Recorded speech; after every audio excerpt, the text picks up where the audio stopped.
30,000 টাকা না দিলে দোয়া কবুল হবে না।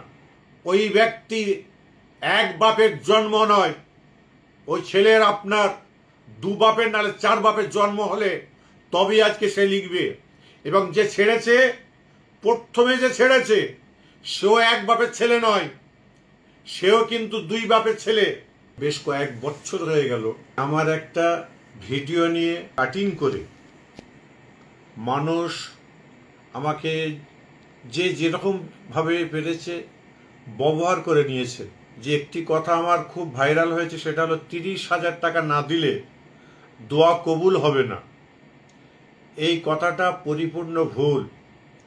এবং আগের এবং পরের নিঃসন্দেহে আমি কিছু আলোচনা করেছিলাম, সেই আলোচনাগুলো কিন্তু সেগুলো এখানে তুলে দেয়নি।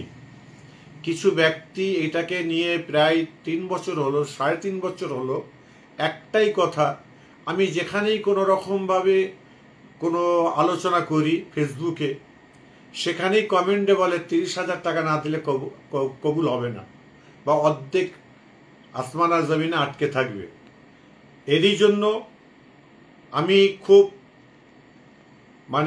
হকের সঙ্গে বলছি, আমি এই কথাটি যখন আলোচনা করেছিলাম এবং এটা আধ্যাত্মিক ব্যাপার নিয়ে আলোচনা করতে গিয়ে সেটাকে আমি তখনই বলেছিলাম, এটাকে তোমরা কেউ ফেসবুক বা লাইভ কেউ দিও না। কোন বদমাইশ দিয়েছিল আমি সেটাও জানিনি আজ পর্যন্ত। কিন্তু গত কয়েকদিন পূর্বে আমার সঙ্গে ক্যানিং পূর্বের বিধায়ক শওকত সাহেবের সঙ্গে 6 লেনে বসে আমার কিছু আলাপ আলোচনা, আমার কথাবার্তা হয়। সেখানে এক ব্যক্তির ছবি তুলে, আমাদের দুজনের ছবি তুলে পোস্ট করে। তার মধ্যে অনেকে অনেক কিছু বলেছে। দেখুন, আমি এমন একজন বাড়ির ছেলে, আমি সিপিএমের নেতাদের সঙ্গে আমি বসতে পারি, সিপিএমের নেতা আমার দরবারে আসতে পারে, তৃণমূলের নেতা আমার দরবারে বা আমি তার কাছে গিয়ে বসতে পারি, আরএসপির নেতাদের সঙ্গে বসতে পারি, ফরওয়ার্ড ব্লকের নেতাদের সঙ্গে আমি বসতে পারি, বিজেপির নেতাদের সঙ্গে আমি বসতে পারি। কি বিষয়ে বসছি সেটা আপনারা না জেনে বুঝে আপনারা কমেন্টস বক্সে এখন তার লিখতে হয় না। মূর্খ, অজ্ঞ, কিছু জানে না, লেখাপড়া নাই, এখন মুখে একটা কথা বলে দিলে সেটা টাইপ হয়ে যাচ্ছে আর সেইভাবে লিখে আজকে দিচ্ছে। এরই জন্য আজকে আমি তীব্র নিন্দা করছি।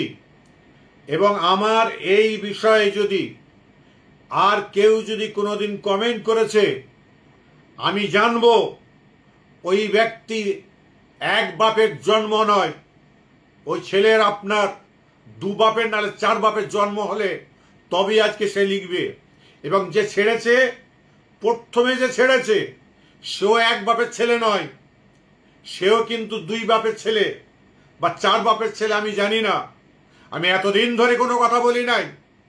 এরই জন্য আজকে বাংলার বুকে মুজাদ্দেদে জামান ফুরফুরে পীর আবু বকর সিদ্দিক রহমতুল্লাহ আলাইহির তানার নাম, তানার ইজ্জত সম্মান, তার 5টা ওলাদের ইজ্জত সম্মানকে আল্লাহ পাক দিয়েছেন। আমাদের বাপ চাচাদের ইজ্জত সম্মান আল্লাহ পাক দিয়েছেন। আমরাও তানাদের উপযুক্ত নই, তবুও তানাদের পায়ের জুতোর উপযুক্ত আমার পীর কেবলাদের। তারই জন্য আমি বলি, আজকে যারা আমার নামে সমালোচনা করবেন, যদি মনে হয় আমাকে ডাইরেক্ট ফোন করুন, নচেত এইভাবে সমালোচনা যদি করেন, কাল কিয়ামতের দিন আল্লাহর কাছে দাবি রাখবো। এবং এটাও মাথায় রাখবেন, দেশের পরিস্থিতি একদম ভালো নয়। মাত্র একদিন পূর্বে আমাদের দেশের আপনার যুদ্ধ বন্ধ হয়েছে। এদিকে আমাদের ওয়াকাফের স্টেট নিয়ে যেভাবে আপনার কি বলে মানুষের সঙ্গে লিঙ্ক এবং সম্পর্ক রাখার দরকার আছে, সেইভাবে অবশ্যই দরকার পড়বে।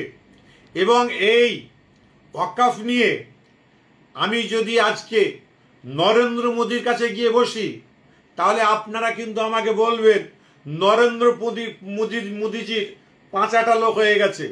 খবরদার নয়। আমি যার কাছে বসি, এটা আমার নিজের পার্সোনাল ম্যাটার, আমার ম্যাটার নিয়ে কেউ যদি কোনো দিন যদি কোনো ব্যাপারে আমার নামে যদি আপনারা কমেন্ট খুব বাজে করেছেন, কাল কিয়ামতের দিনে আল্লাহর কাছে আমি দাবি রাখলাম।